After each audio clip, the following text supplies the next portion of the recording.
Back here on SportsLine, getting set now for super regional action as Tennessee will host Notre Dame next weekend. Best 2 out of 3.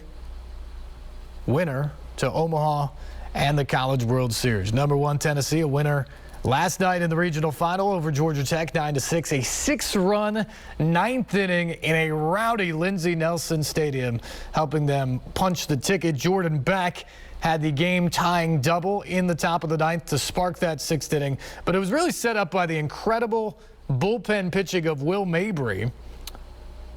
Guy grew up over near Knoxville, just down the road from there, grew up loving Tennessee. Chance to pitch there. He's been great in relief, especially here late in the season. And he came on yesterday when Drew Beam had to leave in the 4th inning. Tennessee was down 4-0. He kept them in the ball game. And ultimately, Tennessee, with that 6-run 9th inning, able to win 9-6. They sweep through the regional champs for a 2nd consecutive year, and on to that super regional next weekend. Will Mabry, Jordan Beck, and Tony Vitello at the podium after the game talking about Tennessee's regional championship. Yeah, I think the regional was what it was supposed to be. It was a bunch of teams that have really good offenses. And starting with Breon, and then what went on yesterday, and then today, our team was challenged to the fullest as it relates to the starting pitching we saw. And, of course, we saw some other good arms, too. And it'll make us better. I mean, obviously, we're back to being guaranteed 2 games only, but I think going into next week, it'll be good for our team that they were able to do what they did tonight and use Monday as kind of a rest day. And then I think we're a better team because of the arms we saw. And then for our pitchers, maybe there's better offenses out there, I guess, but they were certainly pushed equally as the hitters. But again, it's been 3 weeks in a row now. Starkville was insanely taxing, and they put in their work, and then they got back to a routine where you're able to kind of recover and prepare. Same thing at SEC, recover and prepare. And I think, in particular with this group, it was big to win tonight so that we can get back into that routine. That's what I got. We will start with Mike, then go to Ben. Yeah, we've talked a lot all season about the starting pitching, but the last 2 days was kind of about Kirby and Will. How impressive was both last night and tonight with Will? It was Yogi Berra deja vu all over again, and I kept having to, you got, I don't know how many voices you guys have in your head, but I had a lot, and it was, like, hey, this guy's doing the exact same thing as Kirby, and shut up, just let it happen. You don't want to jinx it or whatever, but I guess I'm the only one that can hear my thoughts, but that's the best I can represent it. As good as he was last night and as key as it was in the victory, the same was tonight. It was just a different guy that works equally as hard, I think is equally as good of a kid, and loves the Vols probably the same as Kirby, if not more, based off on he just grew up down the road a little bit. Yeah, well, just what was your mindset tonight, kind of going extended there, and what was working so well for you? Yeah, I just felt good and just came in throwing strikes. It's just what I've been trying to do this whole season. So there wasn't anything I was really thinking besides just pumping strikes and getting outs the best I can. Ryan? For Jordan, y'all had runners on basically every inning, and it didn't seem like y'all could really bust the door down. Just kind of how do you guys keep your composure in that moment and kind of keep the foot on the gas pedal? I think it's just confidence throughout the lineup. 1 through 9, it's a pretty dangerous team, and we kind of just passed the torch on, and we weren't having super great at bats to begin with. But I think as the game went on, we got more comfortable with the pitcher, and we tried to weigh on him a little bit and get his pitch count up, and then we were seeing the ball look better towards the end of the game. Troy. Jordan, given all the missed opportunities y'all had, maybe in those middle innings, just how good did you feel to watch that ball go over the center fielder's head there? Man, I was super excited. Had a little bit of a blackout moment, and I was just happy that I hit a flush barrel, and I didn't know if it was getting over the guy's head or not. I was just rounding the bag and doing what I could for my team. Told myself that I wasn't going to let the guy beat me, and that was just what happened in the situation. Wes. Well, you ran into maybe a little bit of a rut there for a couple of weeks during the season, and your numbers since then have obviously kind of gotten back to where they were earlier in the year. What was going wrong then, and what's gone better now? There's minor adjustments on my pitch I've been relying on most of the season. Sometimes I get too far deep in the hand with my ball and set out in front of it, so it doesn't move the same, and it's kind of the same as speed as my heater. So I've just been working on getting that back down to where it's supposed to be and moving the right way. Mike? That play that Cortland and Jarrell made, maybe fifth inning or so, rough night for Cortland, but how significant was that play to keep a run off the board there? Yeah, that was huge. You know, it's strange because you did have two great offenses, but you felt like it kind of bottlenecked into this game. You've got Georgia Tech, who obviously had a taxing victory with how well they played in game one and how long it was stretched out. And then with us, obviously there's a lot on the line. I mean, there's no thinking about tomorrow in our locker room. Ball wasn't carrying a bunch, two good starting pitchers, and it just kind of felt like this thing might end up being, you know, 4-3, 4-4, go to extra innings, 5-4. So it was certainly key to play defense there. And we probably made more mistakes than we would like to defensively this weekend. But heck, either get them out of the way now would be one way to see it, but also it's survive in advance time of the year, and that's what these guys did. And I think there's a little bit, you guys see it, I got asked about it post-game. There's a little something to this group where if there's something that goes wrong, they kind of rally around each other. Fortunate to be a part of it. Back to Ryan. Tony, you guys haven't played from behind much this year, but the last 2 days have. Just what can you say about your team's response? Yeah, I think, again, I would say that they've responded in a lot of situations. It's just not, the scoreboard kind of dictates what people talk about, write about, tweet about, unfortunately.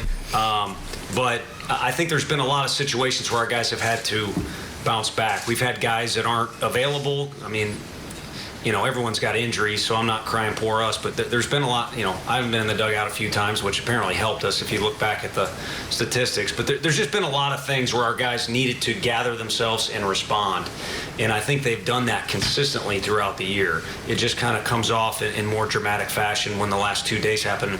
All it does is build self-belief. Now, you know, you're in that situation again. You'd like to think as a coach, you'll keep your composure a little bit more because you know what these guys are capable of.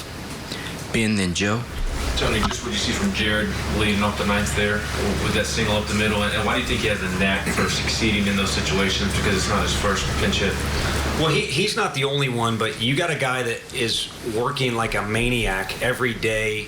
Was, I think, the second one that I saw get into the weight room today to kind of start his day with some mobility and things like that. And this is a guy that knows full well, because of the condition he's put in, he may not do anything. And if he does, it could be a night like last night where he kind of smirked. You know, it was huge that he got on base for us, but it was 4 balls outside the zone, and that was his night. And then you could date back all the way to how his freshman year on campus started. I mean, he basically had to make a decision. Do I want to play baseball still? And do I want to be an effective baseball player, get myself into shape?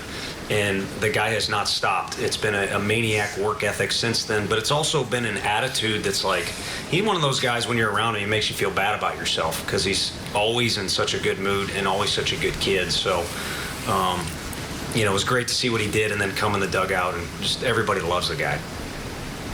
Yeah, Tony, just wondering what you saw from Drew tonight, and then what do you want those freshman pitchers to take out of this weekend and into next weekend? Sure. I think Burnsy now, probably what he should take out of it is we've kind of taken he's kind of been in control. He's led us into every weekend much of the year, and then somewhere along there, because he's such a valuable weapon for us, we've kind of taken control, and I think he's got to understand he's a little bit of a swing man for us, and now he's been in situations where I think he gets it. So I think just kind of being familiar and having a vision of any possible scenario that we could use him in is a tremendous help for him down the road. And he got some big outs for us. I mean, kind of like Redmond, a bases loaded strikeout last night against an awfully potent lineup was huge. And then for Drew Beam, you know, it kind of reads similar to last week in the SEC tournament. We run into a buzzsaw offense. Kentucky's playing for their lives. They're swinging the heck out of it. And he put a stop to it, at least for a moment. And obviously we kind of gave him probably an earlier hook than we could have last week. And then, today, who knows? But I think the way one inning unfolded, it was a little bit like Doe's, where, your guy's not at full strength, and you feel like you got a guy down there that's going to be just as effective if he is at full strength. So fortunately, it worked out. Again, that there's some things tonight. Coach Elander did a phenomenal job letting Jordan swing the bat, because it's first and second, and we just need a run there, I think, and then get the winning run to second. But he let the guy swing the bat, even though, like he said, earlier in the day it wasn't that great. So a lot of people contributed to the win. That's kind of what last night was, too. Coach Christian Morris had another huge hit tonight. Just talk about kind of his composure as a freshman, and then what was the thought process to get him again in the ninth? Yeah, you can call it composure because he believes in himself, but I think he and a few of the other guys kind of like it when the lights are bright, if you want to call it that. You could date back to Minute Maid. You could see, because we're in a pro park, trust me, in his mind, he's already made it to the big leagues. And I don't mean that in an arrogant way. I just mean self-belief. Kinsler was the first guy that ever kind of taught me how important that is. And he's kind of got that. So he wants to be out there when it's bigger and brighter. We've even had conversations. Sometimes you don't want to be out there in practice. But you'd probably rather have it that way. And then as far as the composure goes, the guy's a warrior. And again, there's other guys I could say that about too, but I think he's so keyed into what he wants to do that he doesn't have time to get nervous or get jumpy or do those other things that might say he does not have composure. Jordan, can you tell me what you saw of the two pitchers, Maxwell and Dawson Brown? Start off, Maxwell, I actually seen him this summer, and it was exactly what I seen this summer. He's got swing and miss stuff. He had a big fastball, and when he used his fastball, he played up in the zone, and up in the zone's tough to lay off. And he had a breaking ball that was very downhill, and it was tough to see out of the hand. And then the second guy, he was a bit of like a three-quarters kind of sub guy. First AB, it was just a completely different look from what we've seen from the big guy. And then he had a good two-seam run, and we just had to work to get to our legs and get to the bottom of the ball on him. So it was just two opposite pitchers. And honestly, I thought they were both super good. They were tough to hit against for sure. So you're both the players. What's the mindset of this team when you guys fall behind? Because it seems like it's almost a bad idea for a team to take a lead on you. Well, our team all year has this kind of firepower where you either love us or hate us. So, in the dugout we kind of act like maniacs, but it really just fires us up and gets us going, I think. And we just trust our hitters as pitchers to put good swings on the ball. So. For me, I just don't think that we fear very many people. Even when we're down, it kind of like it's motivation to go more, to have better at bats, and kind of push the game farther. The games are honestly more fun when they're close like that, and you can see the competitiveness come out in us. Wes. Jordan, sitting in that 3-hole this year, and people kind of pitching you the way they have. I think there was one at-bat tonight where you had maybe 6 consecutive sliders, and probably not the first time this year that's happened. How have you had to adjust this year the way people are pitching to you? I think it's just every game you got to learn how they're going to throw. The first at bat, every team's different. Every team mixes pitches and does things like that. It's kind of the evolution of the game and learning from each at bat. Because if you don't really learn from each at bat, you're probably going to fail way more than you want to. For me, I picked up pretty early that they were going to feed me a lot of sliders, and that was just kind of what I was going to roll with. And I think you seen, and maybe it was the bottom 6 or top 6, and then he threw a slider, and got the guy in from third. So it's just kind of picking pitches and going off of that. How happy were you that Elander didn't give you your bunts on there? I would have been fine either way. I'm pretty confident in my bunting skills, so it wouldn't have mattered as long as we got the team for a win. Ben. Sonny, your early thoughts on Notre Dame, if you're even aware that they won the Statesboro Regional? I'm going to go humble brag, or I'm just going to throw it out there. The only reason I know we're playing Notre Dame is one text message, and that was from Peyton Manning. So thank you for sending it. I'm not going to say thank you for letting us know who we're playing. I'd like to just enjoy the moment for a minute. And thank you for allowing me to brag to people that Peyton Manning sent my phone a text message. And then also, I just realized, again, too many thoughts in my head. I maybe have the worst shirt on ever for I didn't realize the phrase, but it's, Chad Dallas gave the team the shirt last year. And it's I wore it because I wanted some Chad Dallas vibes today. Is an important game for us, and I wanted to shower and get upstairs and hang out with my family. I kind of ignore them during the week, so I'd like to spend some time with them. So I'm not. Trust me, I've said dumb things before, but I wasn't trying to send a message with that. Other than we do love the Dallas family, I can tell you that, and their mark has been left on this program. So when you see some of that stuff, I think sometimes Coach E did a great job tonight. Gives an answer there that I think is so typical of this Tennessee team, that you kind of read into what they do and you can find a way to be offended about it or upset about the way they conduct themselves. And, Will Mabry said that they act like maniacs in the dugout. Obviously, Jordan Beck's emotion last night after the double. You can find a reason to not like that. If you're a purist of the game, if you're a fan of another team, if you think they're showboating or whatever it is, you can find reasons to not like it. But then you see stuff like that where it's like, oh, is he trying to send a message? No, he just put a shirt on that was given to him by a pitcher from last year's team because he's trying to go see his family after the game. And you realize these guys are mostly just wrapped up in each other and in their team and what they've created there. And what they've created is incredibly special. And it's now 56 wins in 63 games this year, another regional championship, and a trip to a super regional. So again, if you don't like it, beat them. That's the way you shut them up. We'll go to the phones here. Kevin's been waiting a while, and we appreciate that. Kevin, thanks for letting us get through the Tennessee talk there, and welcome to SportsLine. Always a pleasure to talk to you, sir. I got a little different take on my comments tonight. First of all, it's fun to watch college baseball because you can be hot and you're not, and then you can be hot again. It's pretty cool, actually. Yep. To get to my point, I don't have cable, so I don't get to watch all the games, but I do get to see the news and stuff on my antenna I have. And what I want to talk about is the way a lot of college baseball fields are these days.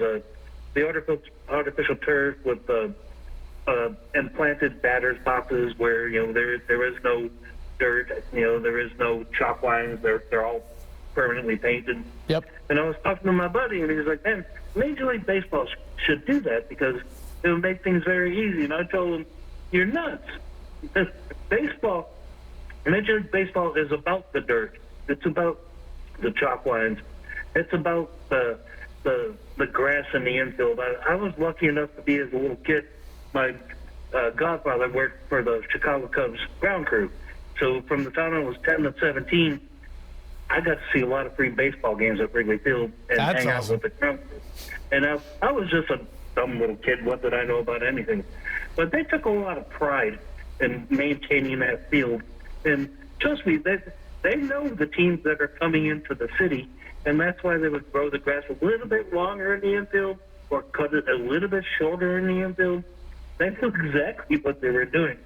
And I remember going out there and taking out the chalk boxes and everything when they would, after batting practice, and they would put the templates down by home plate and set up the batter's box and where the umpire would stand.